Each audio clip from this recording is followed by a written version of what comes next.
vaguely remember my first CMA Fest. It was actually called Fanfare back then, 40 years ago, and I'd never seen anything like it, and I was on a record company called RCA, and I remember, I think the first year I sat with Charlie Pride, and what was funny was people would line up to get their autographs, and I'm a new artist, nobody's ever heard of me, and there's this huge line, that's already formed, but it's formed because Alabama is getting ready to come in a couple of hours, so they're lined up, and they're all holding their pens and their paper, and they don't want my autograph because they don't want to lose their place in line to get the Alabama autograph that they've been waiting for days and days and days. So that's my very first memory. I said, oh, I see how this goes. Okay, we're good. I was 9 years old when I came to CMA Fest for the first time, and it was called Fanfare.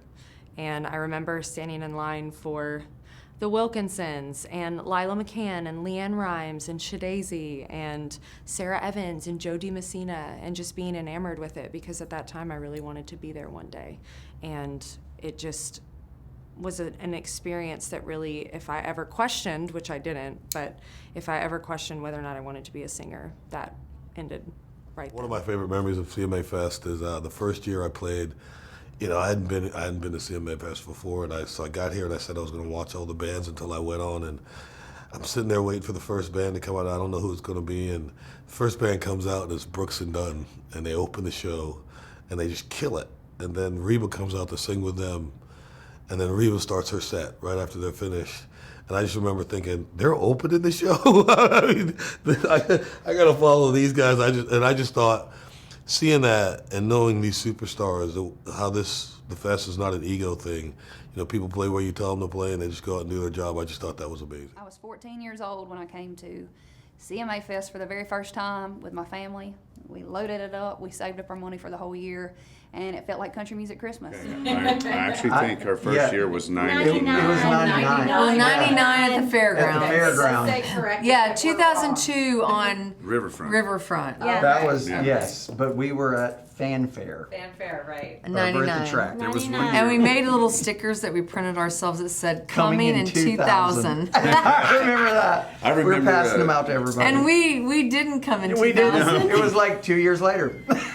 There was one year with the Riverfront we were going to play, and it started raining, and we weren't. Yeah. Oh yeah, we didn't couldn't get do to our play. set. Oh, that was the worst. Oh, that was the We worst. were heartbroken. Yeah, We have lots of that, like memories. Riverfront, we were all set to go, and oh my gosh, we had all these incredible players ready to play, and then it started raining, and we didn't get to play, and we spent all our money and just sent all the musicians on their way, and we're like, bye-bye. Maybe next year. Yeah. The first time I performed CMA Fest, it was the park stage. It was kind of right outside of the Omni Hotel there, and it was crazy. I've been wearing this Columbia shirt a long time. It was the first time I met, they came out to watch my show there, and I was so nervous because I didn't want to mess up. And but yeah, it was wild. Just kind of surreal, really, to just be involved in any way was pretty unbelievable. I remember playing on a stage in the parking lot of the softball game. I wasn't even an artist in the softball game. I was just out there on a stage.